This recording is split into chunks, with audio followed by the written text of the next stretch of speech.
Subscribe channel Truth.id dan aktifkan lonceng notifikasi untuk mendapatkan informasi seputar live streaming dan video khotbah terbaru. Posisi tombol subscribe berada di kanan atas channel kami dan jangan lupa nyalakan loncengnya.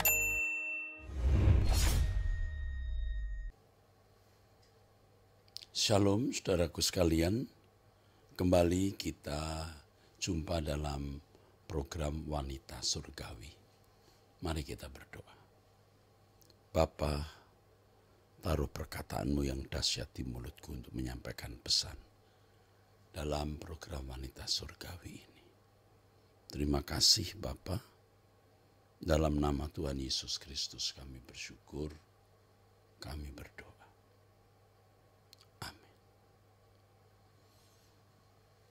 Dalam banyak pertanyaan di ABAM, Anda bertanya Alkitab menjawab. Saya menemukan saudara juga mengikuti banyak orang salah mengambil keputusan. Sebagai akibatnya tentu penderitaan. Ya. Dan paling banyak dalam hal ini adalah salah mengambil keputusan memilih teman hidup atau jodoh. Banyak wanita yang kemudian jadi ibu-ibu salah memilih jodoh, salah memilih pria sebagai suami. Dan tidak sedikit pula yang kesalahannya berulang. Salah memilih jodoh pertama, kemudian ya ia mengalami penderitaan tentunya. Laki-laki yang diharapkan dapat menjadi suami yang baik, menjadi ayah bagi anak-anaknya, memberikan nafkah, keteduhan, kenyamanan, kebahagiaan, malah memberikan apa yang terbalik dari harapan. Tidak mencintai, tidak melindungi anak-anak, tidak memberi nafkah, bahkan berkhianat dengan melakukan perselingkuhan sampai pada KDRT, ya, kekerasan dalam rumah tangga. Sehingga terjadi perceraian. Setelah terjadi perceraian, menikah lagi. Konyolnya, malangnya, salah lagi memilih jodoh.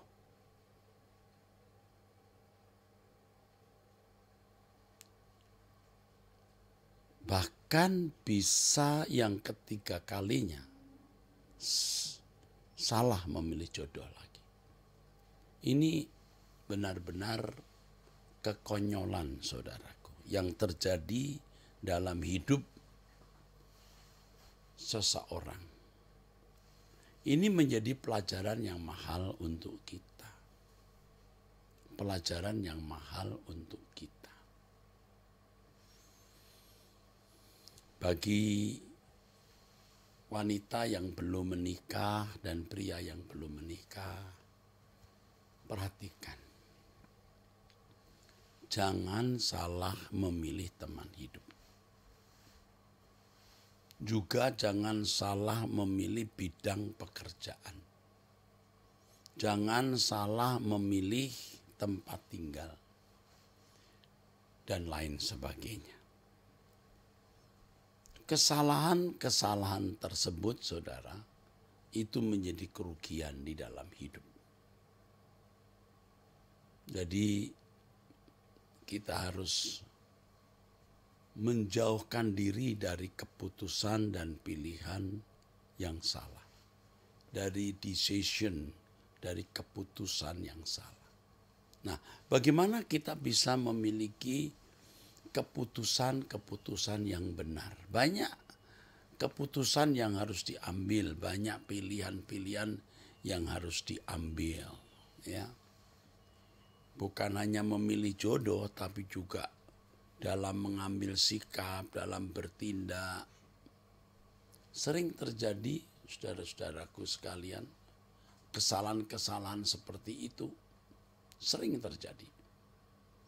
Ya, bagaimana harus bersikap, ya, salah memilih jodoh, salah memilih bidang kerja, salah bersikap terhadap mertua, salah bersikap terhadap menantu, dan lain sebagainya. Semua ini disebabkan karena seseorang tidak berjalan dengan Tuhan. Mestinya seseorang harus berjalan dengan Tuhan. Karena Tuhan memberikan Roh Kudus. Roh Kudus yang menuntun seseorang kepada seluruh kebenaran. Ya, Roh Kudus yang menuntun seseorang kepada kebenaran. Roh Kudus mewakili Bapa dan Anak, mewakili Tuhan Yesus, memimpin kita pada seluruh kebenaran. Ini janji Tuhan Yesus sendiri, saudaraku. Di dalam Yohanes 16 ayat 13, tetapi apabila Ia datang, yaitu Roh kebenaran, Ia akan memimpin kamu ke dalam seluruh kebenaran. Mengapa kita tidak berjalan dengan Tuhan atau berjalan dengan Roh Kudus agar kita tidak mengambil keputusan-keputusan yang salah? Tentu saya seperti saudara yang juga sudah menjalani hidup dan mengalami kesalahan-kesalahan atau ketidaktepatan dalam memilih, dalam mengambil keputusan. Ya, kalau ini berlangsung terus di hari tua saya akan mengerikan, saudara. Karenanya saya tidak ingin berbuat salah lagi. Dan tentu saya mengajak saudara jangan mengambil keputusan yang salah, jangan bertindak salah. Ya. Bagaimana supaya kita bisa bertindak benar? Roh Kudus pasti berbicara. Pasti. Roh Kudus itu aktif. Tidak ada satu detik pun Ia meninggalkan kita. Dia selalu berbicara dan menuntun kita kepada seluruh kebenaran. Bagaimana supaya kita memiliki keputusan-keputusan yang benar? Mari saya bagikan kebenaran ini. Yang pertama, kita harus memiliki tujuan hidup yang benar. Tujuan hidup kita itu harus benar. Kalau tujuan hidup seseorang salah, maka kesalahan itu akan mewarnai seluruh tindakan dan keputusannya. Ya. Tujuan hidup kita itu hanya satu, saudaraku, Tuhan dan kerajaannya. Itulah fokus kita. Itu proyeksi kita. Harus. Jangan kita memiliki tujuan hidup yang lain. Memiliki tujuan hidup yang lain bukan hanya membuat keputusan dan pilihan-pilihan kita akan salah dalam perjalanan hidup ini. Tetapi yang lebih mengerikan kalau tujuan hidup seseorang salah, itu membawa dirinya kepada api kekal. Kalau tujuan hidup seseorang itu Tuhan dan kerajaannya, contohnya ya, waktu dia memilih teman hidup, dia memperkarakan apakah dengan menikah dengan pria atau wanita tersebut, perjalanan menuju kerajaan surga terhalang atau terganggu atau bisa-bisa malah digagalkan. Jadi kalau seseorang tidak memiliki tujuan Tuhan dan kerajaannya, dia sembarangan memilih teman hidup, pacarannya sembarangan. Pacaran dengan orang yang tidak seiman, pacaran dengan orang yang tidak takut akan Allah. Ya. Maka orang, ya ini bagi orang-orang muda, saudara-saudara nasihatkan ini. Temukan dulu tujuan hidup. Tujuan hidup kita itu Tuhan dan kerajaannya saja. Bagaimana kita hidup berkenan di hadapan Tuhan, menjadi anak-anak Allah yang berkenan dan dilayakkan menjadi anggota keluarga kerajaan surga. Itu tujuannya. Jika tujuan ini dimiliki seseorang, maka jangankan ya punya anak. Tidak punya jodoh pun tidak masalah. Punya jodoh tidak punya anak pun tidak masalah. Untuk apa menikah kalau kemudian kehidupannya direnggut? Dan banyak wanita yang hidupnya direnggut. Dia kehilangan kehidupan setelah menikah dengan pria yang salah. Ya. Hidupnya direnggut oleh pernikahannya dengan pria yang salah. Tidak ada kebahagiaan, terancam terus tiap hari ya. Jadi takut-takut karena suami selalu marah, main pukul, belum pengkhianatannya. Sementara dia harus ngurus anak, kadang-kadang masih mencari nafkah. Hidupnya telah dirampok oleh suami yang tidak takut akan Allah. Ini sama juga ditawan oleh suami yang tidak takut akan Allah. Ditawan oleh kuasa kegelapan. Karena di atas suami atau di dalam suami ada kuasa kegelapan. Mengerikan. Tapi coba kalau seseorang tujuannya Tuhan dan kerajaan surga. Dia akan melihat apakah yang akan menjadi teman hidupnya itu seorang yang bisa diajak bersama. Bertumbuh dalam Tuhan, kedewasaan rohani, dan menuju kerajaannya. Dalam hal ini juga harus ingat ya saudara, jangan tertipu oleh orang-orang yang kelihatannya rohani. Nah biasanya wanita-wanita yang sudah ngebet mau menikah itu kurang selektif. Jadi tidak objektif menilai lawan jenisnya. Ya. Melihat dia pemain musik, melihat dia sudah bisa bawa renungan di kebaktian persekutuan doa.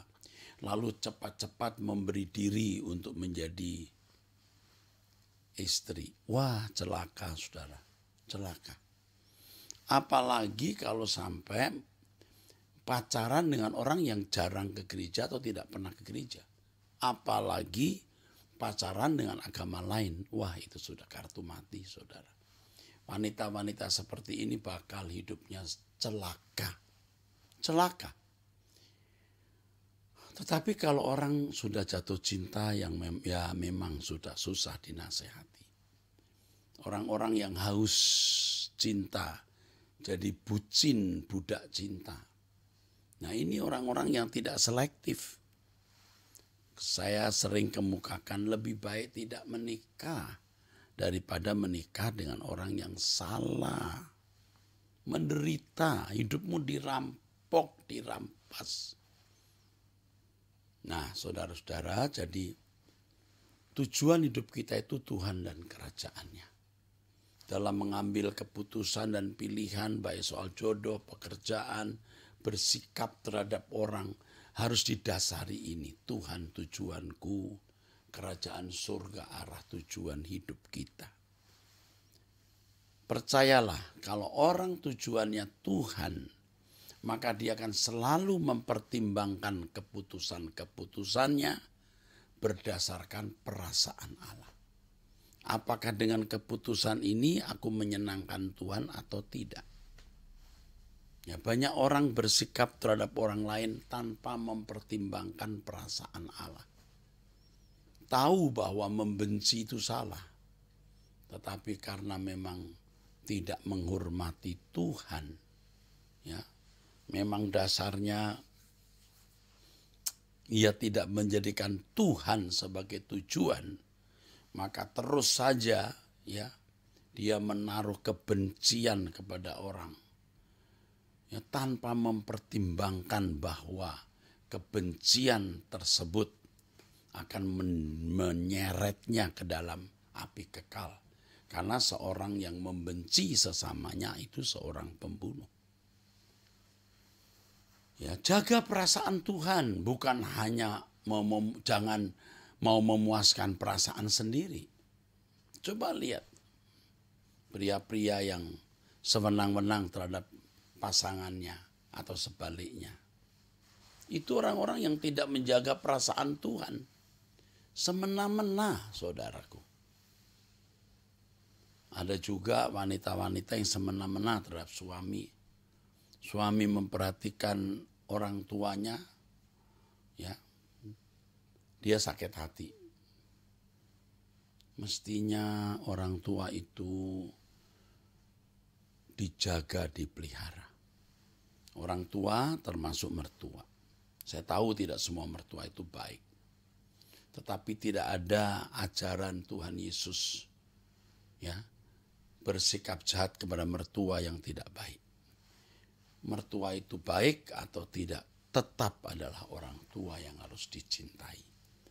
Dan kalau saudara mengasihi sesama, ya, termasuk mertua yang tidak baik, Tuhan akan membentuk, mendewasakan kita melalui keadaan tersebut. Kalau kita memiliki tujuan hidup itu Tuhan, maka tidak akan melakukan keputusan pilihan yang bertentangan dengan kehendak Allah. Ya, di kantor memiliki kesempatan untuk korupsi, tidak. Di kantor memiliki kesempatan untuk menjalin hubungan dengan pria atau wanita yang bukan pasangan, bukan istri, bukan suami, bahkan sudah punya pasangan sendiri, pasti menjauhi. Karena itu pasti melukai hati Tuhan.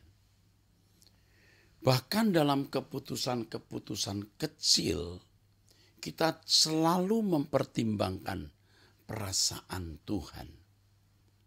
Apakah dengan tindakan ini kita menyenangkan Tuhan atau tidak? Hidup orang-orang seperti ini akan terpelihara oleh Allah secara khusus. Sungguh, Tuhan akan memelihara, memperhatikan secara khusus. Jadi bagaimana supaya kita tidak mengambil keputusan yang salah? Yang pertama, menjadikan Tuhan tujuan hidup. Dan kalau Tuhan menjadi tujuan hidup kita, kita akan menjaga perasaan Tuhan. Ada satu lagu yang saya tulis terkait dengan hal ini, saudara-saudara, ya. Begini nih. Kepentinganku hanya dirimu, melayani perasaan Bapa. Di matamu ku istimewa, hidup bagimu sepenuhnya. Ini kalimat ini kiranya menjadi irama hidup kita. Kepentinganku hanya dirimu, melayani perasaan Bapa. Di matamu ku istimewa, hidup bagimu sepenuhnya. Saudaraku, hidup yang diberkati, sukses, terlindungi sampai di kekekalan, orang yang sungguh-sungguh menjaga perasaan Tuhan. Jadi kalau saudara sudah selalu mempertimbangkan, setiap kali mengambil keputusan, memperhatikan perasaan Allah, maka Tuhan akan menuntun saudara.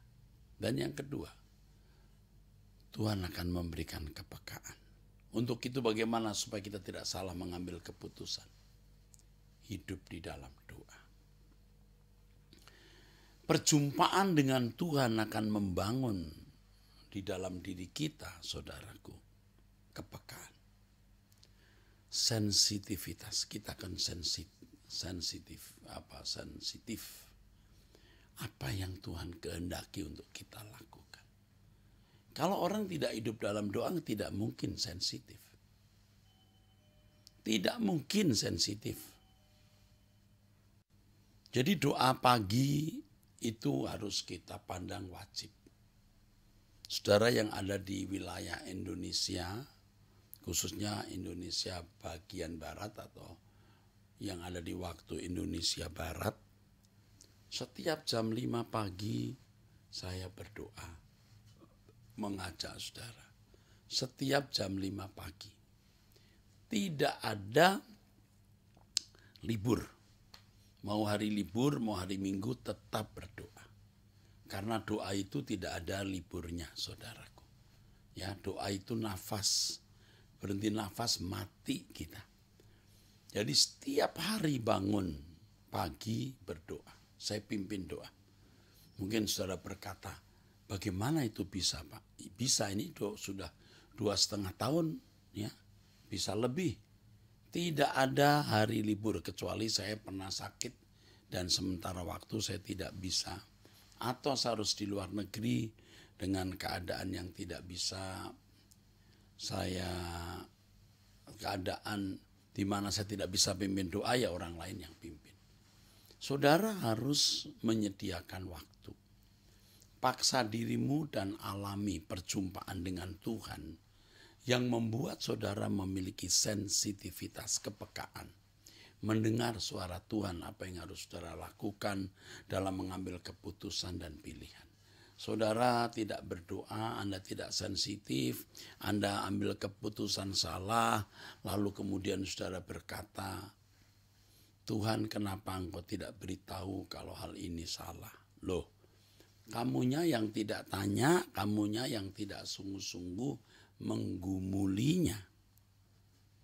Selain doa bersama pagi hari, ya, Anda juga punya jam doa pribadi. Apakah di pertengahan waktu istirahat bekerja di kantor atau pada malam hari, terserah. Sediakan waktu secara pribadi berdoa. Karena disitulah saudara akan mendapatkan kepekaan. Sensitivitas mendengar suara Tuhan. Tuhan aktif bicara, tapi seringkali telinga kita budek karena kita mendengar kebisingan suara lain. Dan kita tidak menghargai suara Tuhan yang diberikan kepada kita demi kepentingan dan keselamatan kita. Jangan anggap remeh, saudara. Doa itu bukan pekerjaan yang mudah. Tidak sekedar berlutut, lipat tangan. Tidak sekedar begitu. Di dalam doa itu ada dialog. Jadi jangan mengasumsikan, jangan memandang bahwa doa itu hanya sebuah permintaan. Doa itu bukan sekedar permintaan, doa itu percakapan. Doa itu dialog, saudaraku. Di dalam doa kita melakukan dialog dengan Tuhan. Jadi pada waktu berdoa, saudara-saudara, kita bukan hanya menyiapkan permintaan, tapi juga berdiam diri untuk mendengar suara Tuhan. Dalam berdoa, kita juga mendengar Tuhan berbicara kepada kita. Jadi dalam doa kita bisa berdiam diri. Dan ini seni doa. Anda bisa kuat berdiam diri di hadapan Tuhan. Walaupun saudara tidak mendengar suara apa-apa, kadang-kadang sama sekali tidak mendapatkan sesuatu dari Tuhan, seakan-akan Tuhan tidak ada, seakan-akan Tuhan tidak hadir. Saudara harus tetap menyediakan diri, ya, duduk diam di kaki Tuhan untuk mendengar suara Tuhan. Tuhan pasti berbicara. Tidak mungkin Tuhan tidak berbicara. Jadi kalau saudara mau mengambil keputusan, bawalah masalah itu di hadapan Tuhan dan percakapkan dengan Allah. Percakapkan. Maka kita tidak boleh doa buru-buru, gopoh-gopoh, gerudak-geruduk. Untuk Tuhan kita harus benar-benar sediakan waktu. Kita berlutut, kita mulai bicara.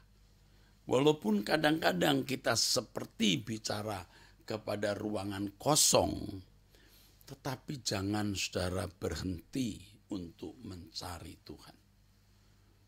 Kita mencari Tuhan dan menyadari bahwa Tuhan itu benar-benar kita butuhkan lebih dari kita membutuhkan nafas dan darah kita. Ya. Perhatikan kalimat lagu ini, saudara. Ku mencari hadirat-Mu, ku mencari wajah-Mu, Tuhan. Ku rindukan kehadiran-Mu.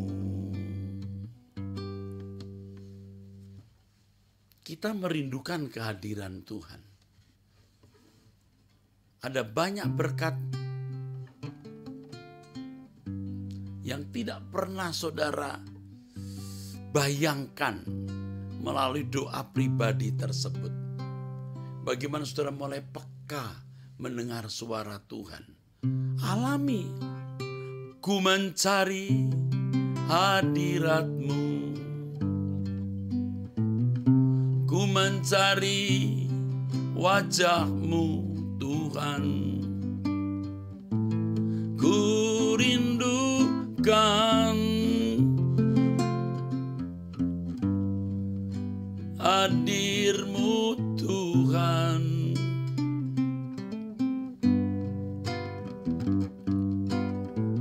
Hanyakah yang ku nantikan, hanya Engkau yang ku harapkan. Ku rindukan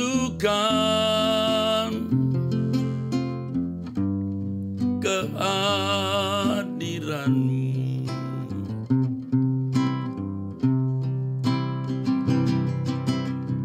Ku perlu Kau lebih dari nafasku.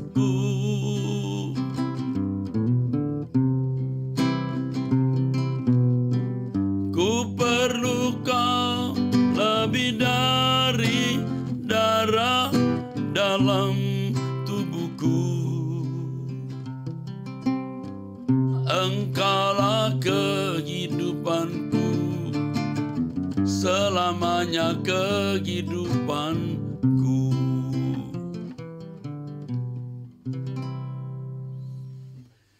Carilah hadirat Tuhan, saudaraku. Ya, kalau kita percaya bahwa doa itu nafas, kita tidak akan tidak berdoa. Bagi kita doa bukan kewajiban, tetapi kebutuhan. Kita terdorong untuk mencari Tuhan. Kita terdorong sungguh-sungguh untuk terus ada di hadirat Tuhan. Jangan hanya berdoa 5-10 menit, amin. Paling tidak 30 menit, 45 menit. Sediakan waktu sungguh-sungguh dialog. Ngantuk nggak ngantuk, betah nggak betah, duduk diam. Sehingga doa menjadi kebiasaan kita. Sampai kita tidak bisa hidup tanpa berdoa. Dialogkan, percakapkan semua keputusan dan pilihan-pilihanmu dengan Tuhan. Tapi ingat saudaraku, kalau kita sudah membawa persoalan kita kepada Tuhan dalam doa, jangan sembarangan mengambil keputusan sampai Tuhan jelas memberikan petunjuk dan pimpinan. Jangan merasa sudah berdoa, setelah itu lalu Anda ambil keputusan suka-suka sendiri. Saudara akan salah mengambil keputusan. Itu yang kedua, ya. Jadi saudara, yang pertama kita harus menjadikan Tuhan tujuan, 2 hidup di dalam doa, 3 belajar Alkitab. Melalui Truth ID saudara akan memperoleh banyak kebenaran. Dan itu sudah tahu apa yang terjadi. Akan membuat saudara cerdas. Mendengar firman Tuhan itu membuat saudara cerdas. Daripada mendengarkan yang lain, nonton-nonton yang tidak perlu, dengarkan khotbah. Saudara harus mendengarkan firman sampai menjadi kecanduan. Terus mendengar firman. Waktu di jalan, pada waktu istirahat kerja, ya selain tentu kita harus bersosialisasi, kita menyediakan waktu untuk mendengar khotbah. Ibu-ibu sambil bekerja di rumah setel YouTube keras-keras, ya dengarkan khotbah saya yang akan mencerdaskan saudara. Ya, jangan ngerumpi, ngomong yang enggak-enggak, telepon 1-2 jam dengan teman yang penuh dengan gosip dan percakapan yang tidak kudus, yang membuat ladang pikiran kita diisi tanaman-tanaman asing, dimasuki binatang-binatang liar. Tidak usah, dengarkan khotbah saya, khotbah saja. Telepon orang seperlunya, selesai, sudah. Jadi firman Tuhan, jika ada waktu untuk onsite, usahakan onsite saudaraku. Onsite, duduk diam di kaki Tuhan. Dan ini akan membuat saudara-saudara sekalian benar-benar terberkati. Hidupmu akan diubah Tuhan. Lewat onsite mendengarkan khotbah, di mana pada waktu onsite itu saudara bisa lebih fokus mendengarkan firman. Dan kebenaran-kebenaran firman itu akan mencerdaskan saudara. Dan yang terakhir, hidup suci. Alkitab berkata, berbagailah orang yang suci hatinya karena dia akan melihat Allah. Melihat di sini bukan melihat dengan mata. Ya, dengan mata itu bisa blepo, horao. Blepo. Ya. Tapi sekarang ini, kata ini bukan blepo. Tetapi kata melihat ini horao. Artinya melihat dengan hati. Bukan melihat dengan mata. Bukan blepo atau teoreo. Ada 2 kata itu. Tetapi dengan hati, sehingga saudara bisa mengerti apa yang Allah kehendaki. Orang yang suci hatinya, dia bisa melihat siaran Tuhan. Tapi kalau hatinya kotor, seperti televisi itu banyak semutnya. Kalau radio itu kemeresek, nggak jelas. Harus suci hati. Orang yang penuh kebencian, dendam, pikiran kotor, tidak akan bisa peka mendengar suara Tuhan. Tidak akan menangkap suara Tuhan. Inilah pesan untuk saudara pada kesempatan wanita surgawi ini. Mari kita berdoa. Kiranya firman ini Bapa memberkati kami dalam mengambil keputusan-keputusan. Berkati semua yang mengikuti program wanita surgawi ini.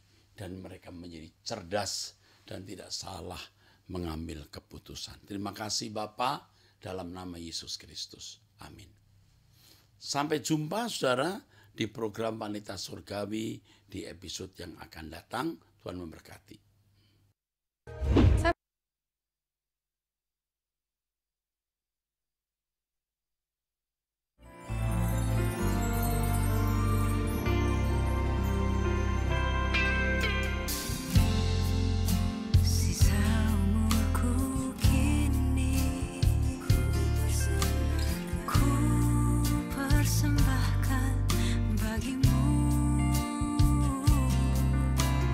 Segala inginku